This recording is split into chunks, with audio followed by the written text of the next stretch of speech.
¿Sí? ¿No? Ahora, ok. Bueno, pues buenas tardes a todos. Como ha dicho la presentadora, tengo un reto importante, pero bueno, vamos a ver qué tal se da la conferencia.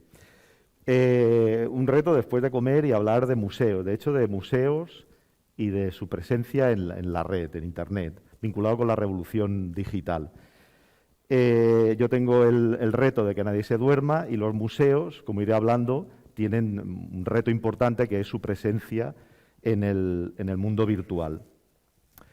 Os explico un poco el panorama, como sé más o menos que no sois gente del mundo del patrimonio, de los museos, empezaré con una pequeñísima introducción sobre algunos conceptos, sobre todo de la realidad actual del mundo de los museos, nada de definiciones ni cosas raras, sino simplemente cuestiones que hay que tener en cuenta para lo que luego os explicaré.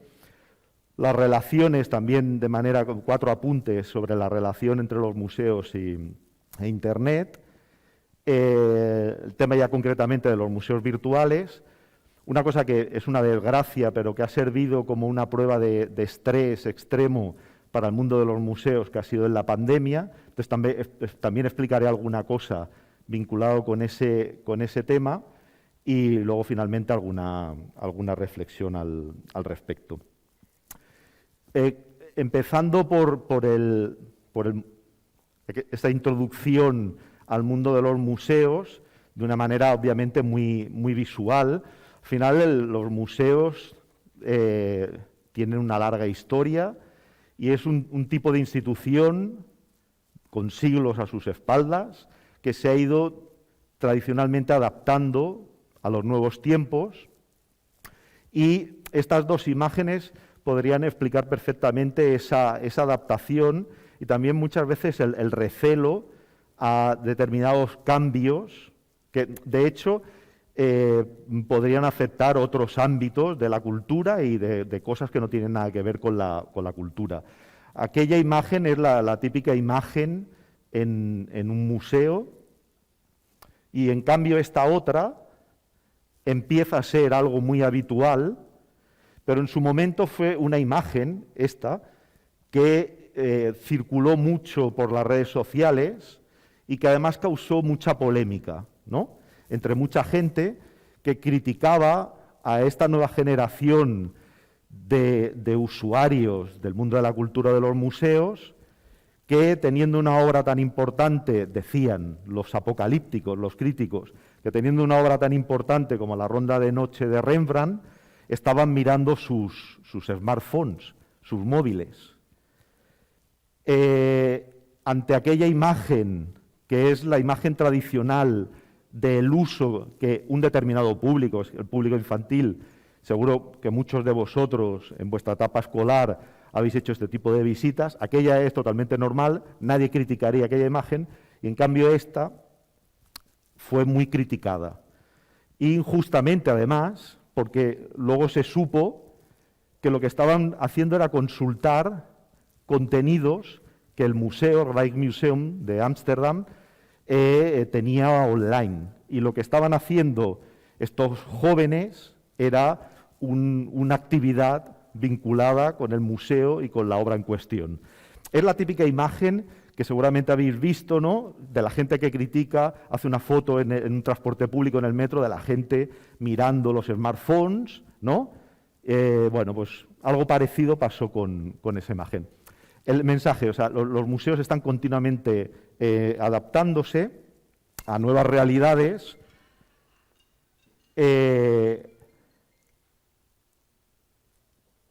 tienen muchísimos retos que afrontar. Al ser una institución de largo recorrido, tienen muchos retos. Se les exigimos que se adapten rápidamente a los cambios sociales para que sigan siendo instituciones válidas, en este caso culturalmente. Todo el tema que tiene que ver, por ejemplo, con cuestiones de género. Cada vez hay más gente que exige a los museos que sean sensibles a este tipo de cosas. Aquí veis, por ejemplo, el ejemplo de los lavabos adaptados a esta cuestión. Es decir, que cada vez hay más exigencias, incluso de que es lo que muestra esta imagen, de colectivos, por ejemplo, naturistas, que exigen, y es real, que exigen visitar museos siguiendo su filosofía naturista, es decir, desnudos, en pelotas. Es decir, que es una institución de largo recorrido que se va adaptando lentamente como cualquier otra institución de largo recorrido y que tiene muchísimos retos a los que enfrentarse. Y uno de esos retos obviamente tiene que ver con lo que yo hablaré hoy y comparto con vosotros, que es la relación con la revolución digital y con Internet en concreto.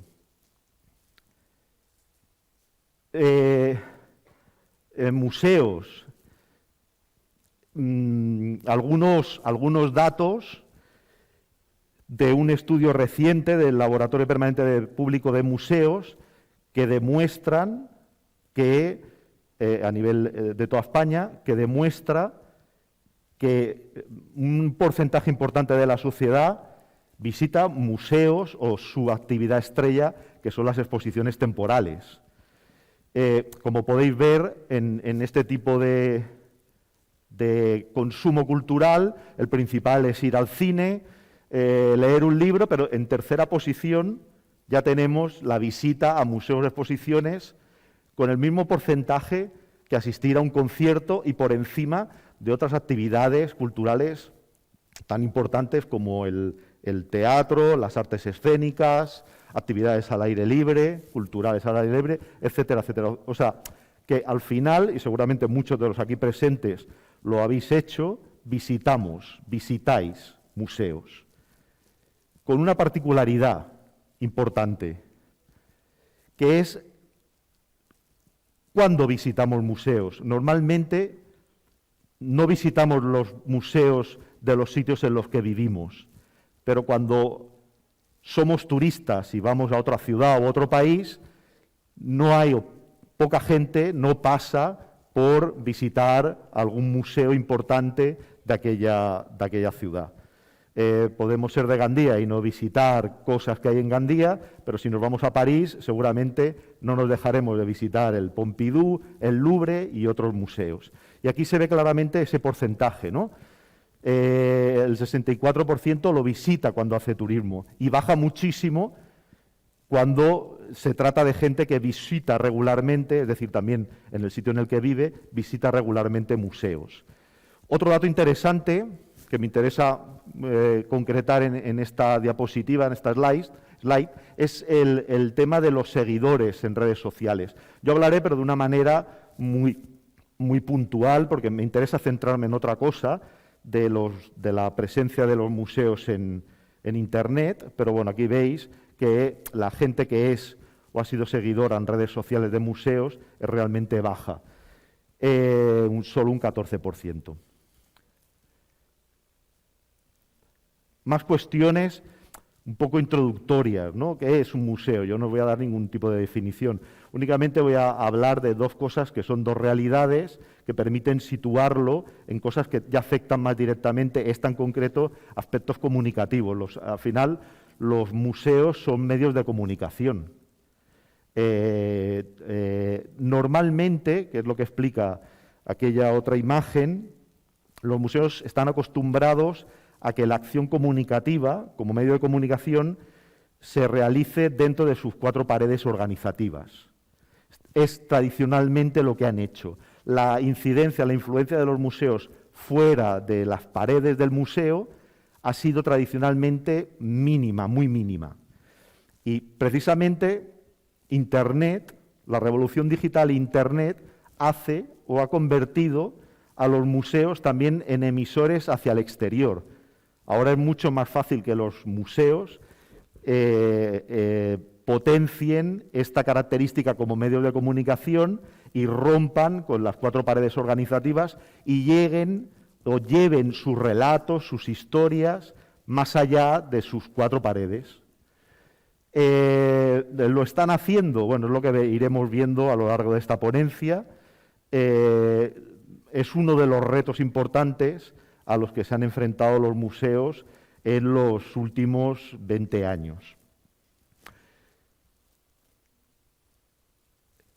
De hecho, en este mismo estudio hay datos que confirman qué es lo que espera la gente, las personas encuestadas, qué es lo que esperan de los museos. Y lo que más me interesa es, y de hecho es lo que básicamente les interesa a las personas, es que los museos cuenten historias, en las que se puedan identificar. Los museos tienen esa capacidad como medios de comunicación y lo que la gente espera, el porcentaje más alto, es precisamente eso, que además sean innovadores, lo que os decía antes de los retos, cada vez más retos, cada vez más innovación, obviamente innovación vinculada al tema tecnológico, que hagan que sus contenidos sean más comprensibles, etc., etc. Pero sobre todo esta gráfica me interesa por la primera cuestión, ¿no? Esa capacidad para contar historias, para ir más allá, que seguramente es lo que os ha pasado muchas veces cuando habéis visitado un museo, del tipo que sea, que vayan más allá de explicarte una obra en concreto o una pieza arqueológica en concreto, sino que expliquen una historia, un relato con un hilo conductor y que vaya más allá de eso. Eso es lo que espera la sociedad hoy en día de los museos. Y de hecho en esas están nuestros museos, en esa adaptación, en ese nuevo reto al que se tienen que enfrentar. También me gusta plantearme el museo, es más formal el tema de medio de comunicación, pero también me gusta plantearme los museos como un hábitat. Un hábitat en el que hay dos especímenes, dos protagonistas esenciales, que son las piezas. Yo soy historiador del arte y, por tanto, me centro mucho en museos de arte, entre las obras de arte, y el otro gran protagonista, que como os comentaré después, muchas veces se olvida, es la persona, las personas, los visitantes. Esos son los dos grandes protagonistas en ese hecho comunicativo que se da en un museo, sea dentro de las salas o sea mirando contenidos online, de esos contenidos que ofrecen los museos. También es cierto que muchas veces la gente va a dormir a los museos. A ver, es un poco perverso, pero hay incluso un estudio que demuestra, ¿no?, el cansancio que ocasiona visitar museos. Muchas veces son grandes museos, que es el caso de estas fotografías, de estas magníficas fotografías, ¿no?, un fotógrafo que se dedica a fotografiar a gente durmiendo en los museos, pero el hecho es que aquí, que es lo que se ve en la fotografía, aparte que él está descansando por un momento, es los dos reyes de los museos, las obras, las piezas y los visitantes. Y normalmente en el hábitat museo se ha tenido una preocupación extrema por uno de los dos especímenes, por las piezas, por las obras de arte que tienen en la colección, como se puede ver en esta imagen, cuestiones de conservación preventiva para asegurar que las piezas se conserven en perfecto estado, una temperatura, una humedad, bueno, todos los condicionantes para que las obras estén en perfectas condiciones, y en cambio al visitante muchas veces se le trata como a los ñus. No sé si tenéis presente esa imagen de los rebaños de ñus cruzando el río Mara en África, en el Serengeti, en que perecen un montón de ñus. Pues una cosa parecida continúa pasando, cada vez menos por suerte, pero todavía continúa pasando en los museos. O sea, se sigue focalizando mucho el trabajo para conservar las piezas, pero en cambio no se tiene tan en cuenta al otro protagonista del museo, que son los visitantes. Y muchas veces pasan cosas como las que hemos visto antes, o la imagen normalmente, por desgracia, que tenemos de este tipo de equipamientos, que es una cosa aburrida y que al final eso comporta que dejemos de visitarlos, etcétera, etcétera. Pero esta es la realidad. O sea, hay todavía un desequilibrio cada vez menos, solo hace falta ver los organigramas de los museos. En la mayoría hay un departamento muy importante de conservación, restauración, y en cambio de atención al público, de gestión de públicos, hay mucho menos personal. Bueno, eso tiene que ver con uno de esos retos a los que se enfrentan hoy en día los museos y que de hecho va cambiando progresivamente. La realidad con... Me retiro un poco para que lo veáis. La realidad de la relación entre museos e Internet, la competencia, que aquí Quino, genial, lo ejemplifica de una manera muy irónica, muy radical, muy suya, pero que explica a otro de los retos que se enfrentan los museos, que es la competencia. Al final visitamos museos en nuestro tiempo de ocio y, por tanto, en ese tiempo de ocio hay muchas cosas que están compitiendo con los museos. Por tanto, por eso es tan importante que los museos se adapten a esos retos para poder competir en condición de igualdad con el mundo del cine, con el mundo del teatro, de la música, etc., que al final son sus grandes competidores. Otra realidad que también no se explica aquí, o Quino no explicaba aquí, que es la competencia de todo el tema de digital, ¿no? Del tema, el consumo de contenidos digitales. Eso al final también tiene una competencia clara con el museo, sobre todo con el museo físico, que luego ya hablaremos también de esta cuestión.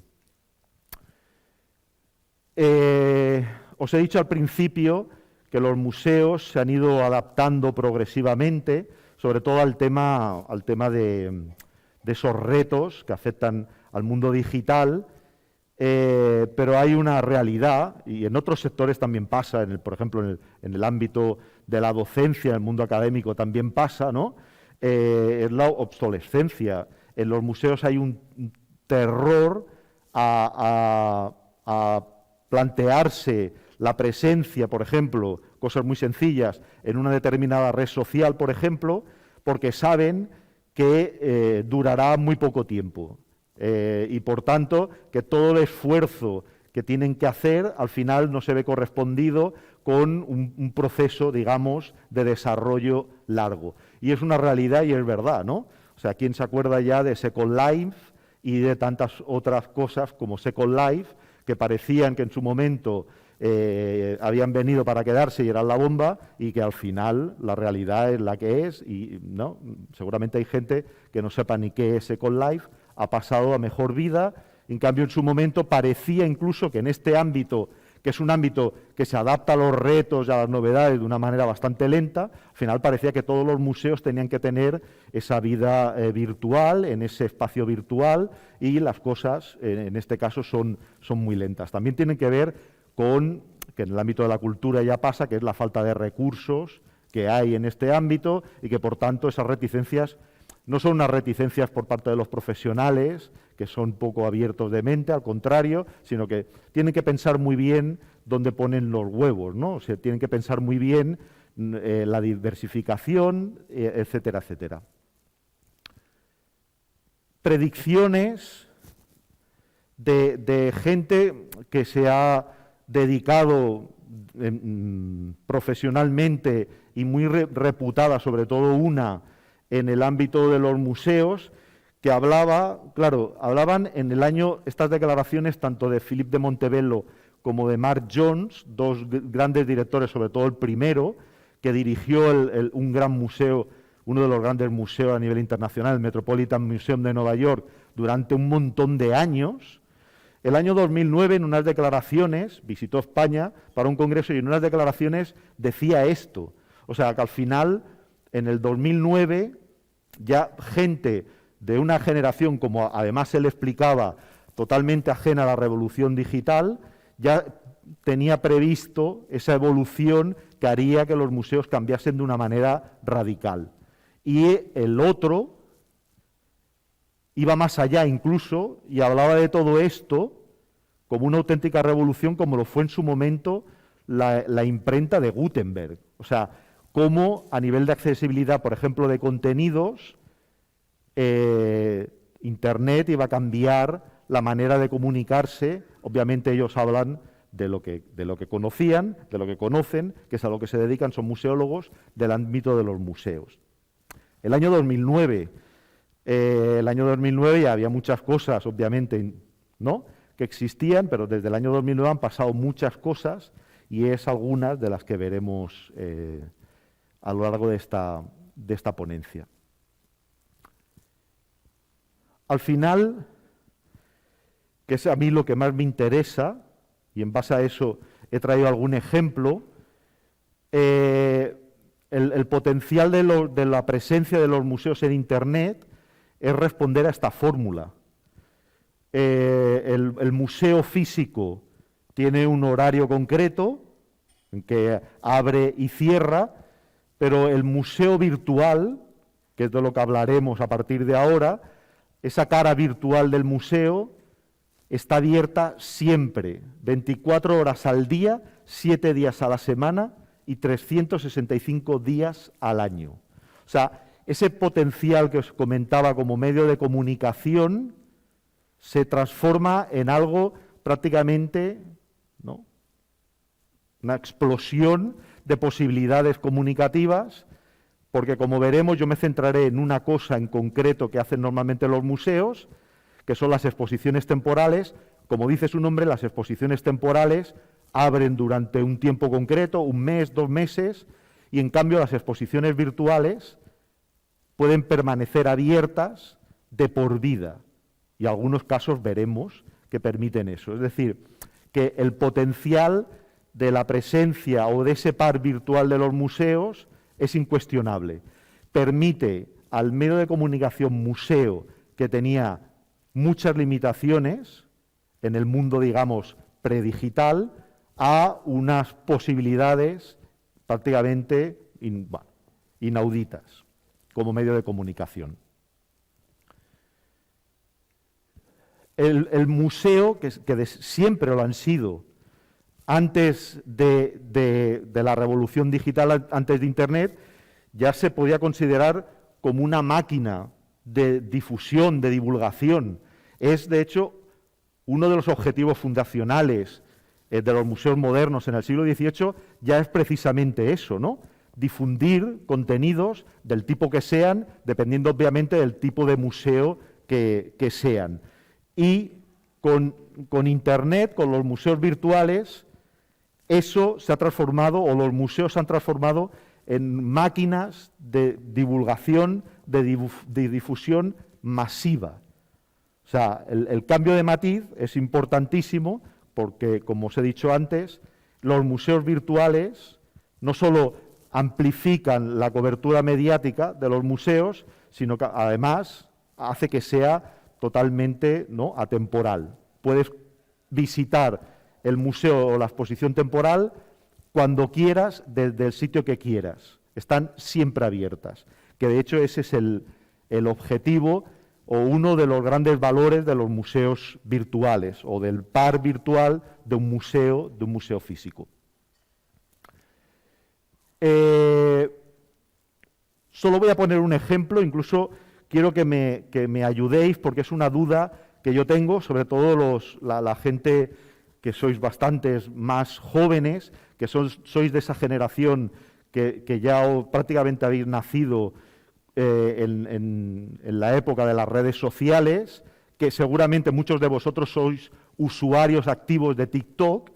Quiero que después, en el momento que tengamos para charlar de preguntas, a ver si me podéis ayudar en una duda que tengo sobre lo que estáis viendo aquí, y voy a entrar es el perfil de TikTok del Museo del Prado. Que esto vendría a ser la demostración de que los museos se están moviendo, ¿no? Un museo tan importante, ¿no?, como el Museo del Prado tiene, aparte de perfiles en Facebook, Twitter, Instagram, desde hace un tiempo también ha abierto un perfil en TikTok. Aquí yo lo que me pregunto, vamos a ver uno de los vídeos, del tipo de vídeos que cuelgan. Yo lo que me pregunto es si realmente este tipo de contenidos se ajusta a esta red social. Es lo que me pregunto. O sea, una cosa es adaptarse, tener presencia, y otra es si esto realmente se adapta a ese ecosistema concreto, en este caso a la red social TikTok. Y me gustaría que me ayudase. Yo tengo mis dudas.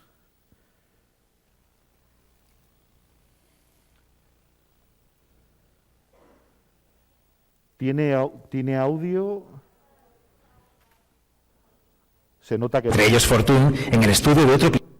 Se nota que no Juan Bautista Pujol, uno de los compositores y pianistas más brillantes de la época de Fortuny, el autor de este cuadro. Una tarde de 1866, Juan Bautista Pujol reunió a varios amigos, entre ellos Fortuny, en el estudio de otro pintor para tocar su obra Gran Fantasía para piano, inspirada en la famosa ópera Fausto de Gounod y en los personajes del Fausto de Goethe, Mefistófeles, Marta, Fausto y Margarita. Así sonaría la partitura que interpretó aquella tarde.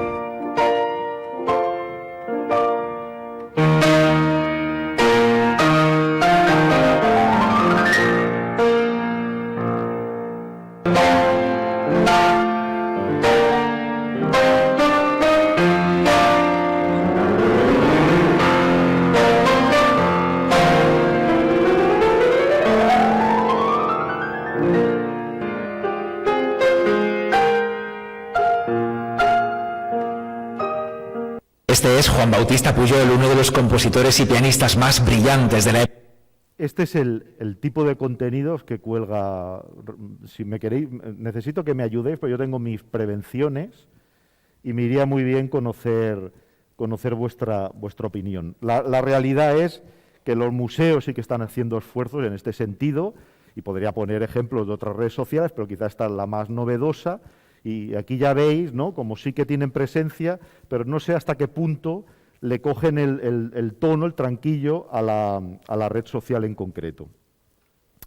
Y lo que más me interesa, que es los museos virtuales en la web, en el portal web, que es desde el punto de vista de generación y difusión de contenidos, donde creo que es el valor añadido más importante, ¿no?, independientemente del trabajo intensivo que hacen utilizando las redes sociales.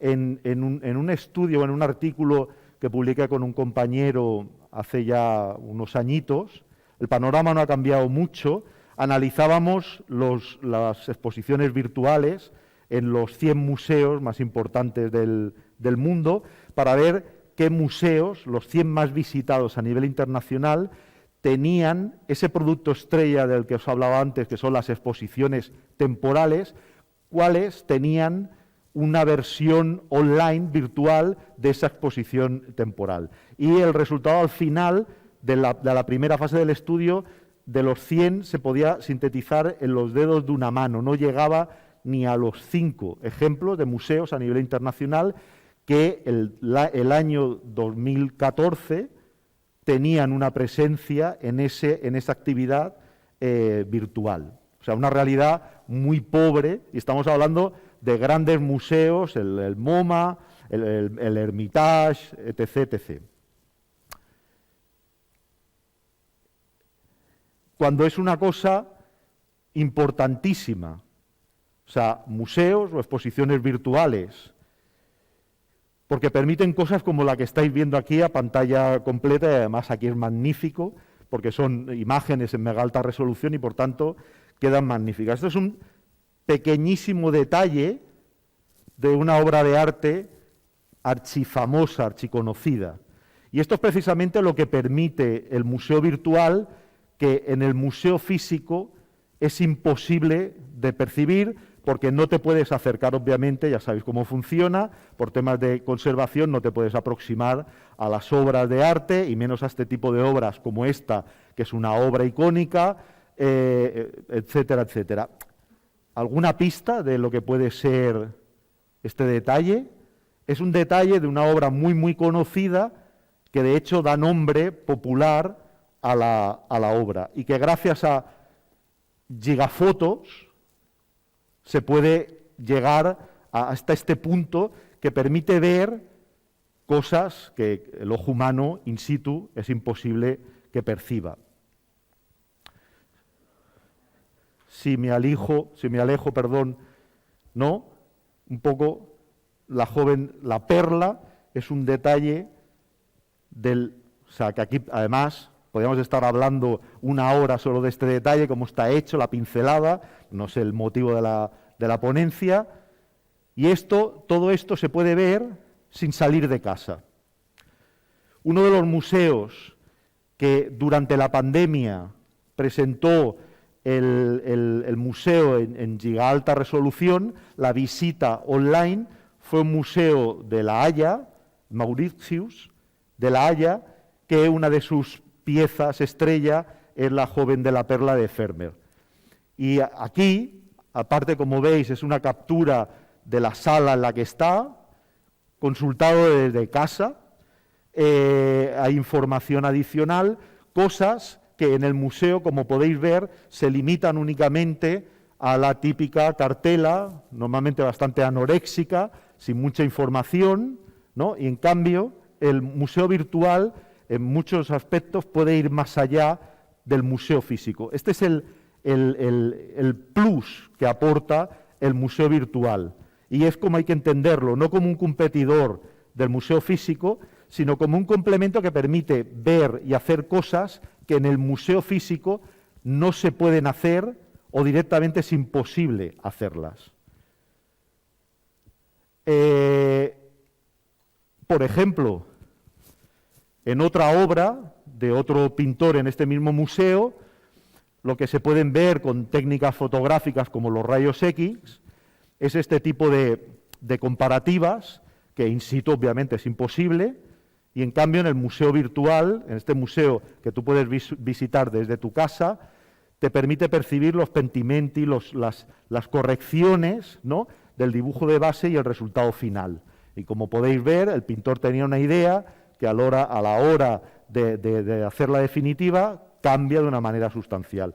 Este tipo de cosas, este tipo de contenidos, son los contenidos precisamente que permite trabajar un museo virtual, que en el museo físico son directamente imposibles por cuestiones obvias. En ese estudio que os comentaba que hicimos, el año 2015, uno de los pocos museos a nivel internacional que siempre, de hecho el único, que desde hace un montón de años, cuando hace una exposición temporal, hace el par virtual, es el Museo ahora Nacional Thyssen-Bornemisza de Madrid. Siempre lo han hecho. Es el único museo a nivel internacional que lo ha hecho, llevan muchos años haciéndolo. Y aquí otra cosa que analizábamos es el tipo de modelo de este tipo de exposiciones virtuales. Y es el modelo que llamábamos espejo, porque lo único que hace es permitirte entrar en las salas y visitar virtualmente la exposición. Por ejemplo, una exposición que está actualmente, la están realizando ahora, temporal, el día 30 de enero acabará, y en cambio, por aquí me tendría que salir, podemos visitarla ahora, virtualmente,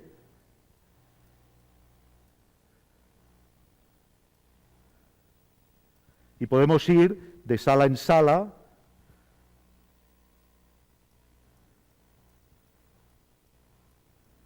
Este es el modelo espejo, que de hecho sí que te permite entrar siempre que quieras a todas las exposiciones temporales que ha hecho el museo, cosa que en la temporal es imposible porque se desmontan, y que permite ver hasta un cierto punto.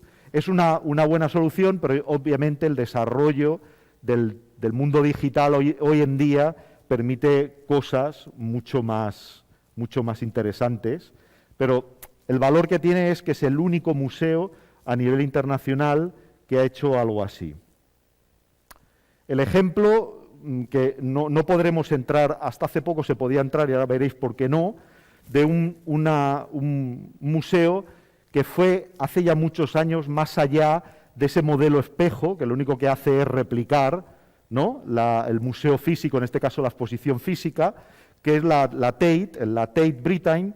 Hicieron hace muchos años una exposición del año 2009 de Francis Bacon, Estas eran las salas, se conserva documentación fotográfica, eran las salas del museo, y también hicieron una versión virtual, que era mucho más interesante que la que hemos visto antes.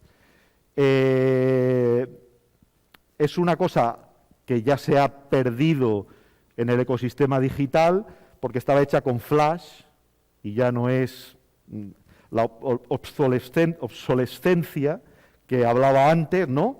Ahora ya no se puede visitar, pero yo por suerte había hecho algunas capturas y era un planteamiento muy diferente. La otra es, ¿no? Habéis visto, entras, vas circulando por las salas.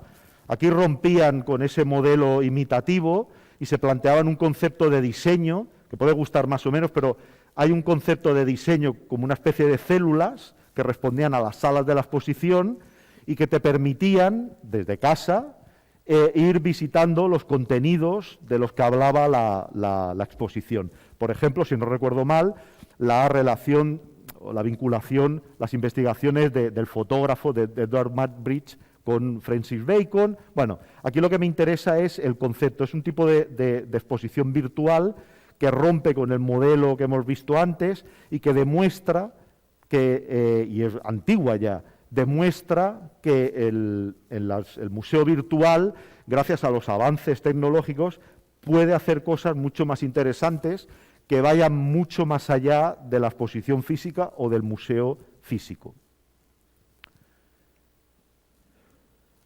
¿Qué ha pasado durante la pandemia? Que es la prueba del algodón de la realidad. Es, como he comentado al principio, ha sido una prueba de estrés de muchas instituciones, por ejemplo, también la docente. Los museos, obviamente, lo han sufrido. Durante un tiempo estuvieron cerrados. Cuando pudieron abrir con muchas limitaciones, mirad el resultado, o sea, solo el 22% de la gente continuó visitando museos. El resto de gente consideraba que era una cosa segura y cosas por el estilo. Esta es la realidad. Y cuando a la gente le preguntaron qué pensaban sobre una cosa que hubiese permitido a los museos solucionar el problema que tenían. Los museos cerraron, el museo físico cerró, ¿y ahora qué hacemos? Si hubiesen tenido una presencia activa y potente en el ecosistema digital, las cosas hubiesen sido diferentes. Como medios de comunicación que son, hubiesen podido ofrecer muchas más cosas de las que ofrecieron. Y eso que ofrecieron muchas cosas, ¿no? Mirad qué opinaba en este estudio que ya os comentaba desde el principio la gente encuestada. Una cosa que a mí me resulta curiosa y que se va repitiendo, que de hecho es como un mantra, ¿no? La visita virtual nunca podrá reemplazar a la visita. Por supuesto que no. Son cosas diferentes y complementarias.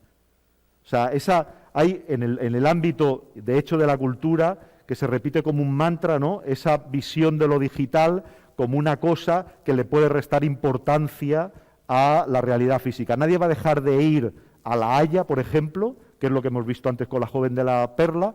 Nadie va a dejar de ir allí a ver las obras que hay en ese museo, por mucho que tenga la posibilidad de visitarla gracias a fotos en giga alta resolución. Nadie va a dejar de hacerlo. Nadie vamos a dejar de visitar, por mucho que en Google Maps incluso podamos andar por las calles de una ciudad. Nadie va a hacer eso. Está bien para complementar la visita presencial, ahí es donde está el valor de eso, el complemento, una cosa que va de la mano del museo físico, y luego otro tipo de cosas, ¿no?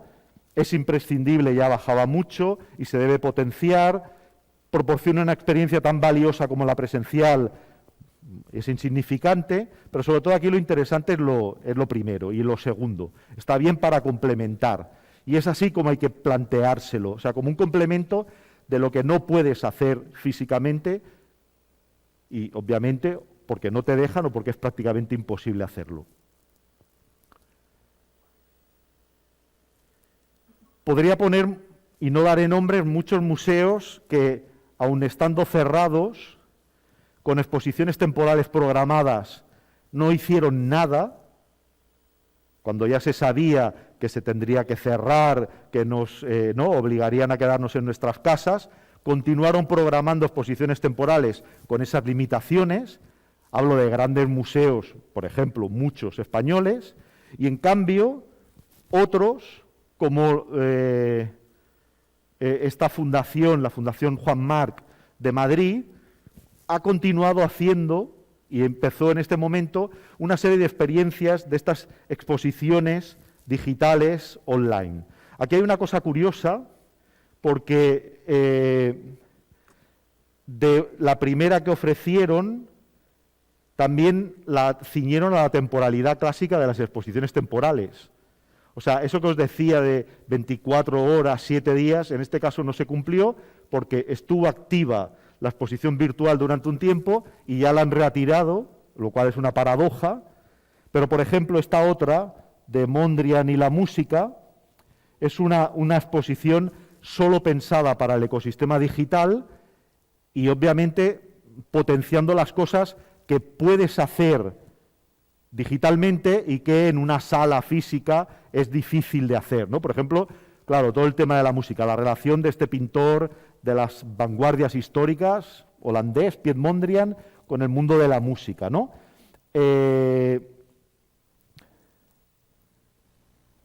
Luego podríamos discutir mucho sobre temas de diseño, la importancia del concepto en este caso es básica, y aquí podríamos estar consumiendo contenidos solo pensados para el ecosistema digital.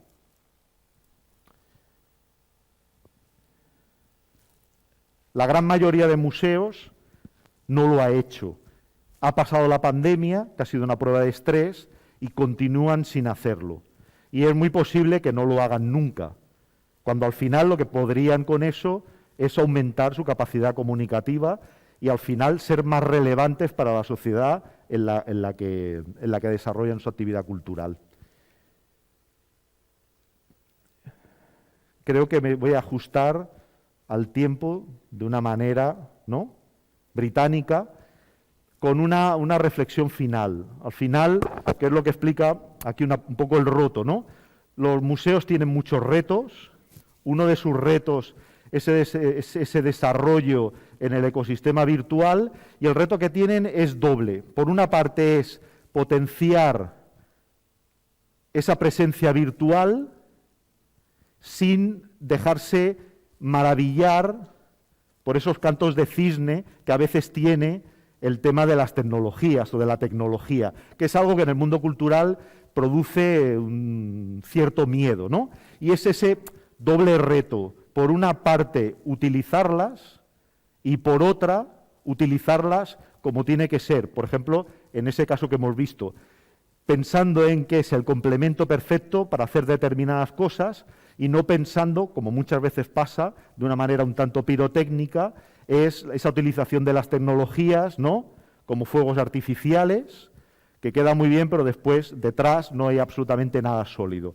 Los museos, como medio de comunicación, como equipamiento cultural, tienen ese reto, usar la tecnología y usarla perfectamente.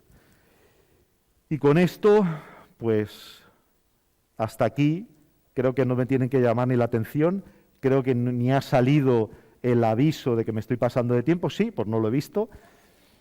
Muchas gracias por vuestra paciencia.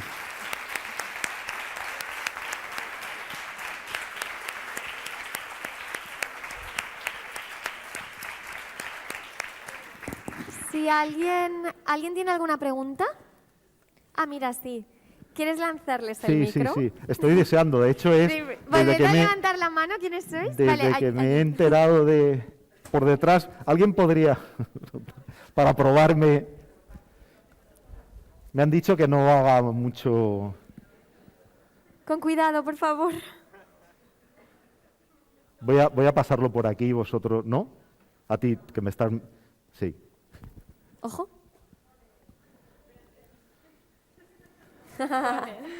Buenas, sí. Nosotras queríamos, espérate, porque has preguntado lo del TikTok y Sí, justamente 10 minutos antes de que tú pusieses nada, estábamos hablándolo. Y nos ha hecho gracia, pues, que hemos visto el TikTok del Prado, no nos ha dado tiempo a ver ningún vídeo y justo tú lo has puesto. Entonces, sí que hemos llegado a ciertas como conclusiones de por qué ese contenido yo, si lo hubiese visto en mi For You page, Sí. lo hubiese pasado enseguida. Y principalmente pues era el hecho de que la voz era de audioguía que te escuchas cuando llegas allí y no de contenido de TikTok. Y sobre todo el ritmo era ritmo de vídeo de YouTube y no ritmo de TikTok. Entonces ha sido como cuando le has preguntado, justamente lo estábamos hablando y ha sido pues eso, la respuesta. Sí, o sea, lo que estábamos diciendo también es que si ese vídeo lo hubiéramos visto tal y como está, no lo hubiéramos dejado hasta el final. A lo mejor, si se hubiera cortado a unos 15 segundos, que es un vídeo de TikTok más rápido, sí que hubiéramos terminado el vídeo. Pero al ser un vídeo de 1 minuto o 3 minutos, con esa velocidad un poco lenta para lo que es la plataforma, pues sí que lo hubiéramos pasado. Claro, es eso. Vale. Que es muy fácil, que es algo que se puede conseguir con facilidad porque justamente lo estábamos hablando y es algo que si tú vas a un museo y después vuelves a tu casa y lo ves y dices, ostras, esto lo he visto yo hace una semana, o incluso, ostras, esto lo voy a ver, como que te hace interesarte, pero creo que es importante y que se puede conseguir con mucha facilidad. Vale. Ya está. Muchas gracias por vuestra... De hecho, confirma, al final sois vosotros, que sois usuarios, ¿no? Que es una cosa que tampoco normalmente se hace, ¿no? O sea, se hace de arriba abajo sin pensar en que, ¿no? La gente que va a consumir eso, el código no es ese directamente. Puede ser muy interesante, pero si no es el código, pues seguramente lo que decís vosotras, ¿no? Que la gente pasará, ¿no? Y eso será irrelevante. Y hay un esfuerzo importante, porque están haciendo ese esfuerzo, pero al final cae en saco roto. Gracias. Bueno, yo voy a responder un poco también a esa pregunta desde mi punto de vista. Y es que en TikTok sí que es verdad que el algoritmo es muy variado y depende también mucho de las personas. O sea, si tú lo puedes como adiestrar, por así decirlo, para que te muestre una serie de contenidos. Entonces, depende muchísimo también de las personas y sí que es verdad que hay varios tipos de TikToks, por así decirlo. Sí, sí. Y yo, por ejemplo, a mí me ha parecido interesante el vídeo y yo sí lo hubiera consumido en TikTok. Bien. O sea, tampoco me ha parecido súper largo, a lo mejor dura 1 minuto, no lo sé, pero no lo he visto mal y como personalmente me interesaba, pues yo sí me hubiera quedado a verlo y probablemente me hubiera salido. Bien, bien. Está bien, está bien. Gracias, gracias. Vale, tengo una pregunta corta. Los museos, hay algunos que son muy caros y la digitalización está como quitando la parte de pagar para ir al museo, a no ser que tengas que, pues yo qué sé, descargarte algo de pago. Así que eso económicamente, ¿cómo está afectando a la industria del arte de los museos? Pero te refieres a la posibilidad de que puedas visitar virtualmente, por ejemplo, ese Museo de la Haya, ¿no? En vez de ir físicamente... Pero no es que, al final, el planteamiento no es si yo puedo visitar, o sea, yo no dejaré de ir al museo cuando tenga ocasión para ver esas obras in situ, porque haya podido ver incluso hasta esos detalles que he visto. O sea, el tema, y entraríamos ya en discusiones que tienen que ver con lo físico, ¿no? Y, o sea, la experiencia de enfrentarse a la pieza, yo como historiador del arte, a la obra de arte face to face, cara a cara, es irreemplazable. O sea, es llevado al mundo del turismo, o sea, vamos a visitar cosas físicamente y hoy en día con Street View, ¿no? O sea, y eso va a decir, eso vas a dejar de ir, no sé, a París porque puedes circular por el, ¿no? Por Notre Dame. No es una cosa que... Y, por ejemplo, en la pandemia, ¿cómo lo ha afectado? Porque perdona. Que en la pandemia la gente no podía ir físicamente a los museos. Sí que me di cuenta que es cuando empezaron a salir todos los vídeos de Instagram del Museo del Prado y todo eso. Y eso pues... Han tenido, bueno, claro, como no lo habían hecho antes, o no lo habían hecho antes de manera tan intensa, básicamente la gran mayoría de esfuerzos los han hecho en las redes sociales y han generado mucho contenido que ahora que se han hecho estudios se ha comprobado que no ha sido tampoco muy efectivo, ¿no? Porque la gente al final, pero eso nos ha pasado a todos, ¿no? Al principio sí, quizás sí que consumíamos más contenidos digitales y al final ya nos cansamos de las pantallas hasta llegar a aborrecerlas, ¿no? Cuando de hecho nos han hecho un servicio durante la pandemia que no podremos agradecer nunca, ¿no? Pero al final se da un poco esa paradoja. Han volcado eso, pero a mí me parece más interesante lo otro, que es donde hay realmente la chicha, ¿no? Que es en esa, que tú puedas visitarlo, pero al final haciendo cosas diferentes de las que harías cuando lo estás visitando físicamente, porque son cosas complementarias, al final, ojo, que también tienen que tener una relación, ¿no? Hablo del museo físico y el museo virtual, pero tampoco tienen que entenderse como cosas estancas, al contrario. Es que ahora diferenciamos, pero tendría que haber un momento que fuera tan natural que fueran dos capas de los museos y de cualquier tipo de institución parecida, ¿no? O sea, que no hubiera ni la distinción, sino que para determinadas cosas entras a ver los contenidos online y para otras, obviamente, continuar físicamente, visitándolos físicamente, continuará siendo, mientras los sueños de Zuckerberg y estas historias del metaverso no sean realidad, ¿no? A día de hoy continúa siendo insustituible. La experiencia continúa siendo insustituible. Gracias, estoy de acuerdo. Vale, pues muchísimas gracias. Muy bien. Muchas gracias.